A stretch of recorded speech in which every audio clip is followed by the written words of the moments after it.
Welcome to In the Spotlight with Alvin Taylor. Welcome to In the Spotlight. I'm your host, Alvin Taylor, and today we have a very special guest. He's a full-time student here at Benedictine. He's a member of the football team, and he's also an accomplished actor on his way to accomplishing a lot more. Braden Timmons, ladies and gentlemen. Braden, welcome. Hello. Thanks for coming down and spending some time with us, man. We appreciate it. Oh, absolutely. I'm very excited that I can come down and be here today. So you play football, man. First things first. When'd you start playing football? I started playing football when I was 5. 5 years old, huh? 5, yeah. Yeah, start them young. When you first started, man, how did you feel about the game of football? Did you enjoy it? Did you like it? How did you feel about that? Well, I mean, when I first started, it was like any football player. I had to get used to the sports routine. Like, that's why my dad started me so early. I mean, I just remember him saying, hey, like, let's go, like, let's get out there. And I was like, all right. Like, I mean, I would always get tired, like, real fast, though, because, yeah, I was, like, so young. But. Yeah. Well, when you play football for that long, that means you've probably moved around the football field a lot. Can you tell us all the positions you've played since playing football? Yeah. The 3 positions that I've played from when I started to now, I've played running back, I've played offensive line, and I've played receiver. So receiver's what I started in high school. Other than that, I played offensive line all the way up until I got into high school. Offensive line, yeah. dude, you're not an offensive line. I know. That's what I'm saying. Like it's not anymore, but I used to, be a little chunkier. So. What position do you like the most out of the 3 you've played? Definitely receiver. Yeah. Yeah. You get to score some points. Oh yeah, you get to run around on the field, catch the football, all that kind of stuff. Well, you're also a student here at Benedictine on the football team as well. So. How do you balance playing sports and going to school? What's the biggest challenge there? The biggest challenge is definitely staying on top of your assignments. It's rough to go to class, have practice, have meetings every day. You just have to really be disciplined in being a full-time student athlete. It's the same thing I did in high school. It's like my routine in high school. It was get up, go to school, go to practice, and then go home and do homework and spend some time with the family at night because that's just what I like to do. Got to do that. Yeah. You've been playing football for a long time, and I talk to a lot of guys that's been playing football for a long time, and they tell me that they learned a lot of life lessons from football. What life lessons have you learned from football, if any, that will help you in everyday life?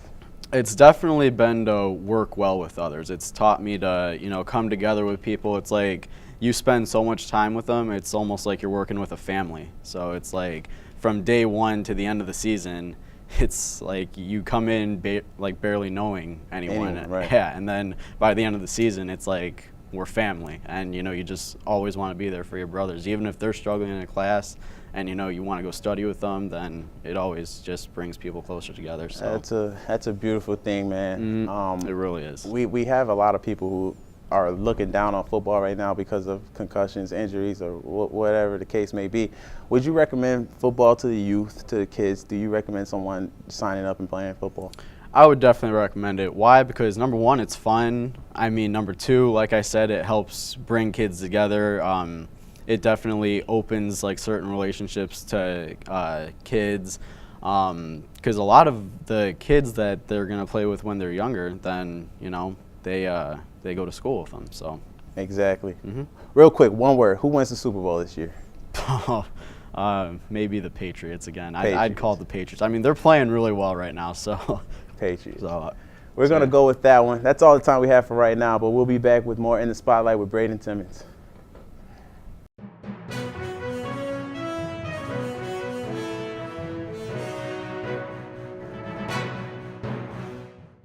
Welcome to Ben News for the month of March. I'm Alvin Taylor.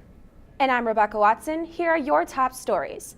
On Tuesday, March 1st, Benedictine University and the Center for Civic Leadership welcomed Cook County Board President Tony Preckwinkle to speak in Goodwin Hall. Preckwinkle discussed the topics of public health and public safety to faculty, students, and others in attendance and held an extended Q&A after. Hello, my name is Adam Sanchez, reporting live for Ben News. Benedictine University was pleased to welcome Cook County President Tony Preckwinkle. I am here with a member of the audience. How are you doing today? I'm good. How are you? I'm doing good. Okay, so President Preckwinkle talked a lot about public health and the Affordable Health Care Act. What are your thoughts on that? I feel that the act is pretty good. I like that it has 2 parts to it. It has the Medicaid, that's for the age groups like 19 to 65, and then the Medicare is for 65 and older. I feel that it's good, that a lot of younger people don't know that they have the possibility of having insurance, especially when it comes to their jobs, because sometimes if they work full-time, their jobs don't offer insurance, so they have the opportunity with Cook County to get the insurance that they can afford. Okay, and she also talked a lot about public safety and trying to reduce the number of inmates held in Cook County to 6,500. Do you think that's possible, or do you think that's kind of far-stretched? I feel that it is possible, especially if she works with the right people to get the job done. I know I forgot the percentage, but she did say that half of the people who are in jail right now are serving because of nonviolent crimes, and a lot of them can't post bail because they are of minority, either black or brown ethnicity, and they don't have the money to afford to post bail. So hopefully, when she works with all these other people, that she could get that to get changed, and the inmates that are in there can afford at least to post bail, or there are other options for them to not have to sit in a jail cell to wait bail. Okay, as a total, how do you think President Preckwinkle did today? I thought she did really well. She's a great speaker. I never heard her before, but this was the first time, and I thought that she did really well. She addressed the audience nicely, and everybody was focused on her, and she had a lot of good things to say, and I was actually really pleased with the event. Okay, my name is Adam Sanchez, reporting live for Ben News. On February 25th, Benedictine University's Black Student Union hosted comedian and actor Brian Smith, also known as the Wildcat, for a comedy show in Colburn. The show was a part of many events that the Black Student Union put together to help celebrate Black History Month. Smith delivered an hour-long comedy routine filled with stories about his life and numerous jokes about relationships. Eye of the Eagles reporter Anthony Mitchell spoke with the Wildcat about life as a comedian after his set was finished. Hi, this is Anthony Mitchell here with Wildcat for Ben News, and I was wondering, how long have you been doing comedy? I've been doing comedy, man, about 15 years, man. The ups and downs, the peaks and the valleys, man, but it's been good.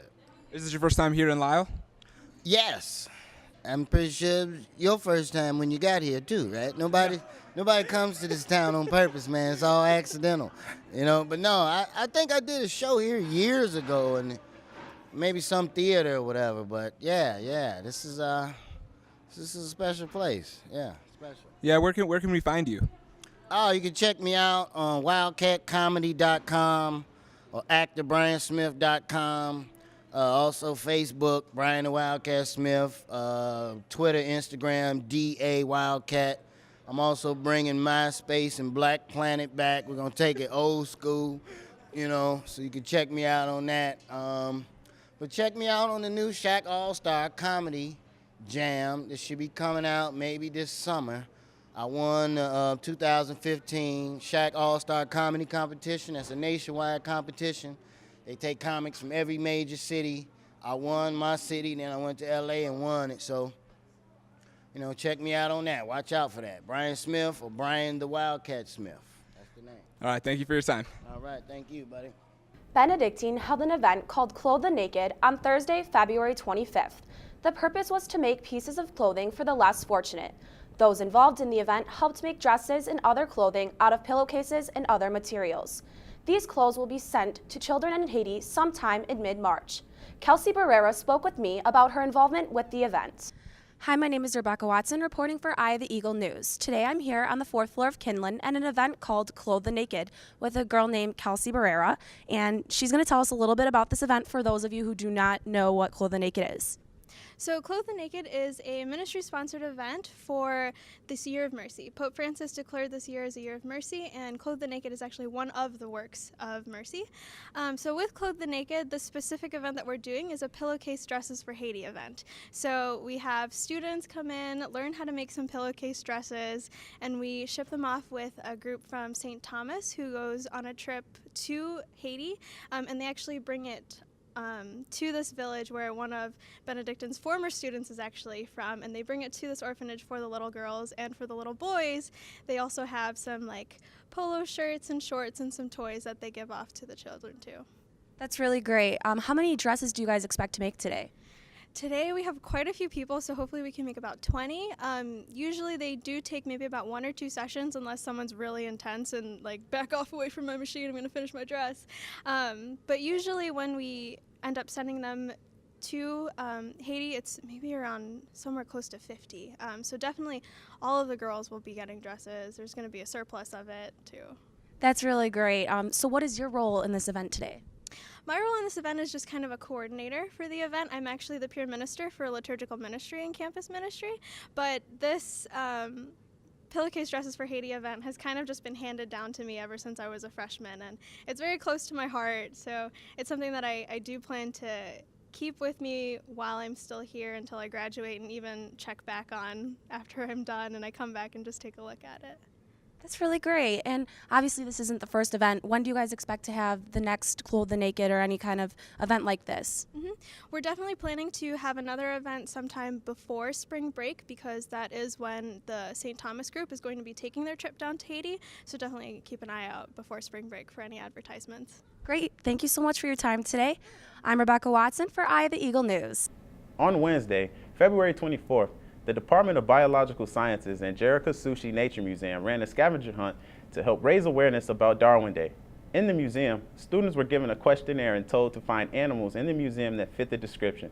In completing the scavenger hunt, winning students were entered into a contest to win a Starbucks gift card. Zeba Ahmed was in charge of informing students about the importance of Darwin Day, and field reporter Jeremy Voida uncovered the mysteries around this event. Hello, fellow members of the Benedictine community. My name is Jeremy Voida, and today Eye of the Eagle is giving you coverage on Darwin Day. I'm here today with Zeba Ahmad, and she's going to answer some of our questions. What's the point of running Darwin Day as a scavenger hunt? We are doing a scavenger hunt to raise awareness about Darwin Day, which is Friday. What's the point of building awareness about Darwin? Darwin was an important figure in biology for his evolutionary findings, so it's important to learn about that. And what's the importance of the museum here on campus? We are preserving a piece of our natural history here, so it's important for students to come in and see what we have. We have a lot of interesting things here. Thanks. That's all the time we have for today. Back to you in the studio. Benedictine's campus ministry invited One Light Self-Defense to host a workshop for women's self-defense on Wednesday, March 2nd in the Founders Woods Clubhouse. One Light Self-Defense is an outside organization providing techniques and training for women of all ages and all around the world to learn how to defend themselves against an attack. Eye of the Eagle's Lauren Bartow spoke with One Light Self-Defense's trainer, Gary, about the organization and the event. Hi, I'm Lauren Bartow. I'm here with Eye of the Eagle at the Women's Self-Defense at the Founders Wood Clubhouse with the One Light Self-Defense. I'm here with Gary. So Gary, just tell me a little bit about how you began doing this. One Light Self-Defense started actually in 2009 when one of the people that's in One Light was asked, he's a pastor, and was asked from a team in Africa, what could we bring to them to help them out? And he threw back, well, we could do self-defense.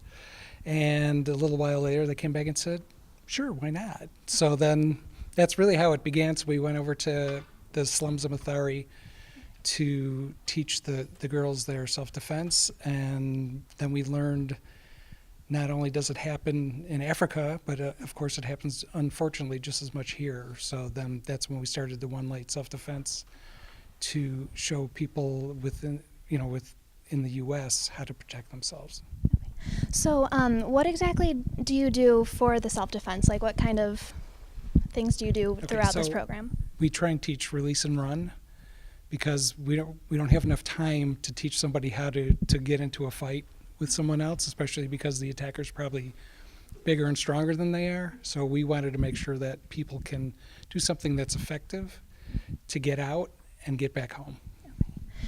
So I know you're at Benedictine right now. Do you go to other locations around the area, or do you primarily just come here? No, we do. We were all over. We've been in Michigan. Last weekend we were down South Illinois. Whoever wants to host us, we're definitely willing to come.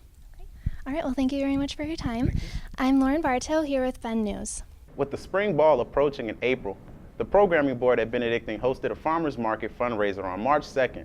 The purpose was to raise money for the event and help students with the opportunity for financial assistance to attend the dance by selling fresh strawberries and pineapples. Eye of the Eagles' Omar Syed spoke with program coordinator Kylie Hicks about the farmers market. This is Omar Syed from Eye of the Eagle. I'm here with Kylie Hicks. She's going to tell us a little bit about the farmers market that they're hosting. So, what happens at a farmers market basically? So basically what we're doing is we're raising money for spring ball, which goes in April, and we have a bunch of food that's brought into us through different local markets in our area, and is helped brought in by Frank, the head of Sodexo here, and we just kind of sell it to our students at a discounted price, so they don't have to go to the grocery store if they don't want to, and it's nice and right on campus for them. Okay. So where is the money going towards? What extracurricular activities or anything like that? Yeah, so all the money that we raise here is going towards our spring ball, so it's helping fund like our DJ and our transportation for our students to get into the city, so they don't have to worry about that themselves. How long are you guys doing the farmers market for? So programming board has started it this semester. We're doing one a month, and it's the first Tuesday of every month from roughly 10 to 2.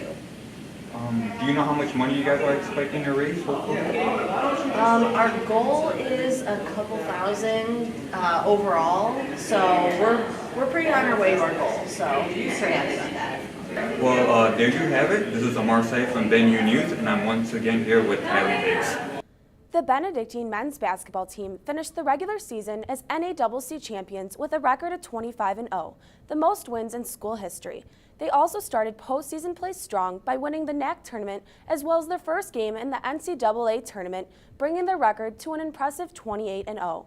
Eye of the Eagles' Alvin Taylor caught up with player Sean Salter before the start of the NAC tournament to discuss the undefeated season and expectations heading into the tournament. Hi, I'm Alvin Taylor here with Sean Salter, a friend of ours. 25-0, talk about that and how that feel. Most wins in team school history, great accomplishment. You know, it's a great team accomplishment. I know we've talked about it before, but it's one of those things that if everyone's not on the same page with it and, you know, about the same goal, it wouldn't happen. You know, we got a great group of, you know, experienced and unselfish teammates, and, you know, I think we're all out there playing for each other, which is great. Got a game tonight, conference champion or tournament game, championship game on Sunday. You guys gonna win tonight? I think so. Marion's a great opponent. They have a couple new pieces to their team. We haven't played them since December, so it's kind of tough. But I think we've been through enough this season where we can get the job done and move on to Sunday. Thanks, man. Good luck tonight. Appreciate it. That's been news for the month of March. I'm Alvin Taylor. And I'm Rebecca Watson. Be sure to tune in after spring break for more Ben News and Sports.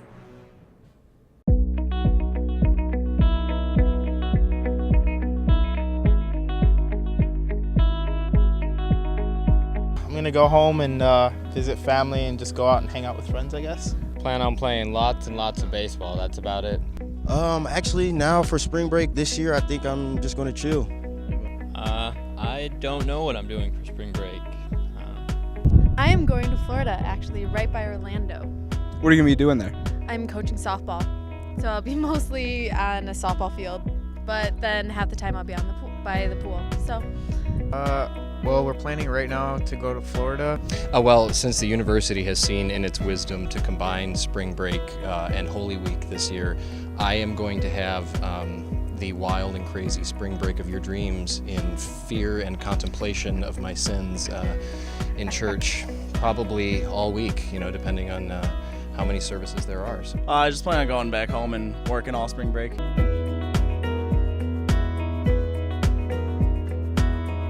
So I think my ideal spring break would be hanging out with friends, you know, or spending time with family, I guess, just doing something fun besides school.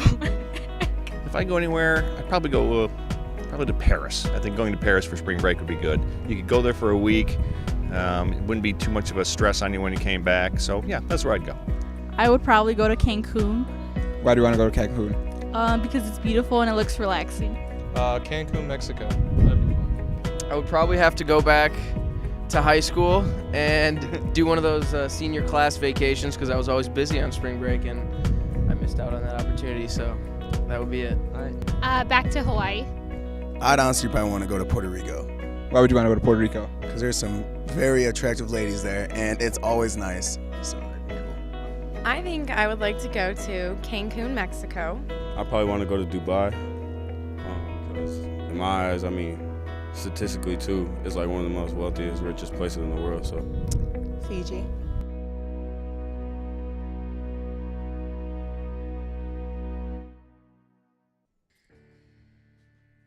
Welcome back to In the Spotlight with Alvin Taylor.